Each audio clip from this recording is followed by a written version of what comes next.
Hello नमस्कार दोस्तों, मैं विशाल स्वागत करता हूं आपका आपके चैनल पे। दोस्तों हम एमए ज्योग्राफी का जो लास्ट पेपर है, principles physical and economic geography of India, तो उसका हम लोग प्रीवियस ईयर क्वेश्चन देखने जा रहे हैं। चलिए देखते हैं। पहला क्वेश्चन है, coal is predominantly found in which of the following rock series in India. तो वो है गोंडवाना रॉक्स। भारत में सर्वाधिक कोयला किस क्रम की चट्टान में पाया जाता है? तो गोंडवाना शैल में पाया जाता है। ठीक है, नेक्स्ट क्वेश्चन है, which of the following rock series is considered richest in term of mineral resources in India. तो ये जो धारवाड़ रॉक सीरीज है, ठीक है, कौन से शैल तंत्र में सार्वजनिक खनिज संपन्न है? तो वो है धारवाड़ शैल तंत्र। नेक्स्ट क्वेश्चन है, which of the following basis is not included by Koppen for the climatic classification of India. तो ये कह रहे हैं कि कौन सा आधार कोपेन द्वारा भारतीय जलवायु वर्गीकरण में प्रयुक्त नहीं किया गया है। ठीक है, तो वो है औसत मासिक वर्षा। ठीक है, ये जो है सी ऑफ जो आंसर है ये उसमें इंक्लूड नहीं किया गया। नेक्स्ट क्वेश्चन है, C W G type of climate is found in. तो जो C W G type climate है ये उत्तर प्रदेश में पाया जाता है। ठीक है, नेक्स्ट क्वेश्चन है, A M W type of climate is found in. A M W Kerala में पाया जाता है। ठीक है, और A S type of climate is found in. A S जो है वो तमिलनाडु में पाया जाता है। ठीक है, नेक्स्ट क्वेश्चन है, Indian monsoon is impacted by. तो जो भारतीय मानसून किसके द्वारा प्रभावित होते हैं? तो वो होते हैं जेट स्ट्रीम के द्वारा भी होते हैं, तिब्बत प्लेट्यू से भी ये इम्पैक्ट होता है, और एल नीनो और लानिनो से भी इम्पैक्ट होता है। ठीक है, तो इसका आंसर हो जाएगा ऑल ऑफ द एबव। ठीक है, उपरोक्त सभी इसका आंसर हो जाएंगे।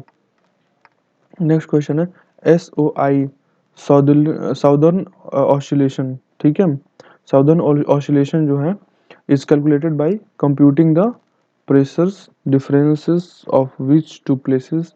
ठीक है, एस ओ आई की गणना किन दो स्थानों के वायुदाब के अंतर पर की जाती है?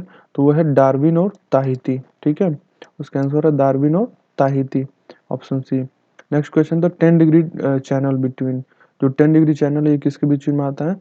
वो लिटिल अंडमान, ठीक है, और कार निकोबार के बीच आता है, मतलब अंडमान और निकोबार के बीच में। ठीक है, नेक्स्ट क्वेश्चन है, on the basis of geological history which of the following is oldest mountain range in India. तो जो oldest mountain range in India है वो अरावली है। ठीक है, भूगर्भिक इतिहास के संदर्भ में भारत की प्राचीनतम पर्वत श्रृंखला कौन सी है? अरावली। नेक्स्ट है, महाराष्ट्र प्लेट्यू यानी कि डेक्कन प्लेट्यू किससे बना है? तो ये लावा से बना है। ठीक है, महाराष्ट्र का पठार जो है, दक्कन का पठार किससे बना है? लावा से बना है। नेक्स्ट क्वेश्चन है, Guru Shikhar peak is located in which state. तो गुरु शिखर जो पीक है वो अरावली की सबसे ऊंची पर्वत है। ठीक है, तो राजस्थान में पाया जाता है। The total length of coast line of India is 7500, 7516 kilometre है। ठीक है, भारत की तटीय रेखा की कुल लंबाई कितनी है? 7516 किलोमीटर। नेक्स्ट है, which one of the following countries has the longest international boundary with India. तो भारत की मतलब कौन सी जो अंतर्राष्ट्रीय सीमा है, ठीक है, वो भारत से सबसे लंबी सटती है? तो वो बांग्लादेश है। नेक्स्ट क्वेश्चन है, the northern India receives rainfall in winter because of western disturbance. जो पश्चिमी विक्षोभ होते हैं, ठीक है, उसके द्वारा वर्षे में मतलब उसमें ठंडी में भारत में वर्षा होती है। ठीक है, Which of the following Indian state has maximum population density census 2011। ठीक है, जनगणना 2011 के अनुसार भारत के किस राज्य में सर्वाधिक जनसंख्या घनत्व पाई जाती है? तो वो है बिहार। ठीक है, नेक्स्ट क्वेश्चन है, पंचेत डैम। पंचेत डैम किस पे सिचुएटेड है? तो वो दामोदर पे सिचुएटेड है। ठीक है, नेक्स्ट क्वेश्चन है, which of the following rivers is known as sorrow of Bengal. तो वो है दामोदर, और सौरो ऑफ बिहार वो है कोसी। ठीक है, बंगाल का शोक दामोदर है और बिहार का शोक कोसी है। Next question, Jharia coalfield is located in Jharkhand. McMahon line demarcates the boundary between India and China. जो मैकमोहन लाइन है वो दो देशों, किन दो देशों के बीच की सीमा को निर्धारित करता है? भारत और चीन। The tropic of cancer does not pass through which of the following state. ठीक है, वो है Orissa. Next question, which of the following is the highest Himalayan peak of India. तो ये है केटू। ठीक है दोस्तों, यहाँ पे थोड़ा सा बहुत लोगों को दिक्कत होता है कि जो केटू गाडविन आस्टीन है ये भारत की सबसे ऊंची चोटी है। और फिर कंचनजंगा दूसरे नंबर पे आती है सबसे ऊंची चोटी में। और तीसरे नंबर पे आता है आपका नंदा देवी पर्वत। ठीक है। नेक्स्ट है, which of the following rivers is known as Vriddha Ganga. बूढ़ी गंगा या वृद्ध गंगा के नाम से कौन सी नदी जानी जाती है, तो वो है गोदावरी। ठीक है। नेक्स्ट क्वेश्चन है, which one of the following pair of sea ports and state is not correctly matched. ठीक है। ये है आपका काकीनाडा, काकीनाडा महाराष्ट्र, ये मैच नहीं है। नेक्स्ट है, which of the following state is known as land of five rivers. Punjab, सबको जानता है। भारत के किस राज्य को पंचनद की भूमि कही जाती है, तो पंजाब को, क्योंकि दो नदियों के बीच के भाग को द्वाब बोला जाता है। ठीक है। तो इसलिए 5 नदियों के बीच के जगह को पंजाब बोला जाता है। Which of the following rivers is the trans Himalayan river. ठीक है। जो ट्रांस हिमालयन रिवर है वो सतलज है। कौन सी नदी हिमालय पार नदी है। ठीक है। मतलब हिमालय से पहले से यहाँ पे सिचुएटेड थी, तो वो सतलज थी। नेक्स्ट है, सुंदरबन इज फाउंड इन। सुंदरबन किस में पाया जाता है, तो ये गंगा डेल्टा में पाया जाता है। ठीक है। नेक्स्ट है, गंगा और अगर ये ब्रह्मपुत्र भी आता है तो गंगा ब्रह्मपुत्र के मिक्स डेल्टा पे पाया जाता है। ठीक है। तो ब्रह्मपुत्र का ऑप्शन नहीं है, तो गंगा ही है। नेक्स्ट है, Wanchoo committee is related to. Wanchoo committee किससे रिलेटेड थी, तो इंडस्ट्रियल बैकवर्ड रीजन से। ठीक है।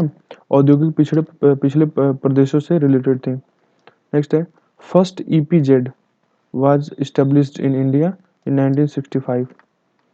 नेक्स्ट है, P Sengupta divided India into following number of micro regions. ठीक है। तो इन्होंने 7 माइक्रो रीजन्स में बांटा था। ठीक है। तो drought prone areas programme DPAP was started in 1973। ठीक है। सूखा प्रवण क्षेत्र कार्यक्रम की शुरुआत कब स्टार्ट हुई थी, शुरुआत कब हुई थी, 1973 में। नेक्स्ट है, एलपीजी जो फॉर्मेशन हुआ था ये कब स्टार्ट हुआ था, ये पॉलिसी कब आई थी, इंडस्ट्रियल पॉलिसी 1991 में। ठीक है। जो लिबरलाइजेशन, प्राइवेटाइजेशन और ग्लोबलाइजेशन प्रणाली को निम्नलिखित में किस औद्योगिक नीति में लागू किया गया था, वो औद्योगिक नीति 1991 में लागू किया गया था। ठीक है। नेक्स्ट क्वेश्चन है, jute industry are prominently found in which of the following industrial region. तो जूट और ये जूट इंडस्ट्री जो है ये कोलकाता हुगली रिवर पे हुगली रीजन में आती है। ठीक है। नेक्स्ट क्वेश्चन है, first jute spinning mill was establish in Rishra. Rishra का जो पहला स्पिनिंग मिल था, जूट स्पिनिंग मिल, वो कब बना था, तो वो 1855 में एस्टेब्लिश हुआ था।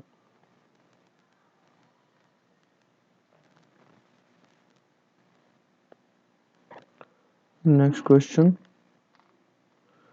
3 big steel plants namely Rourkela, Bhilai और दुर्गापुर। 3 बृहद स्टील कारखाना राउरकेला, भिलाई और दुर्गापुर किस पंचवर्षीय योजना में स्थापित किए थे, तो ये द्वितीय पंचवर्षीय योजना, सेकेंड 5 ईयर प्लान में ये इस्टेब्लिश किए गए थे। नेक्स्ट क्वेश्चन है, highest decadal growth rate of population in India was found in. Bharat में जनसंख्या वृद्धि दर किस दशक में सर्वाधिक रही है, तो वो 1961 से 71 के जो दशक है इसमें सबसे ज़्यादा रही है। According to census 2011, which of the following Indian states have negative population growth rate. ठीक है। तो ये नागालैंड का है कि 2011 की जनगणना के अनुसार भारत के किस राज्य में ऋणात्मक जनसंख्या वृद्धि दर पाई गई है।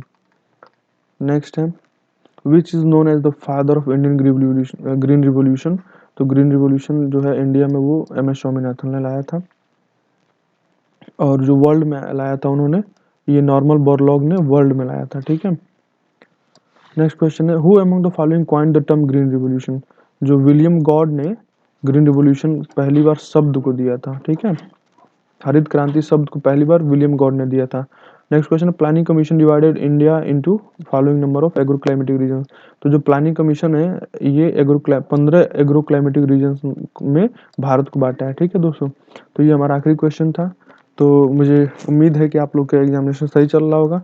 तो आप लोग एग्जामिनेशन में ध्यान दीजिए और जो भी हमारी तरफ से सहायता होगा वो किया जाएगा। बहुत बहुत धन्यवाद।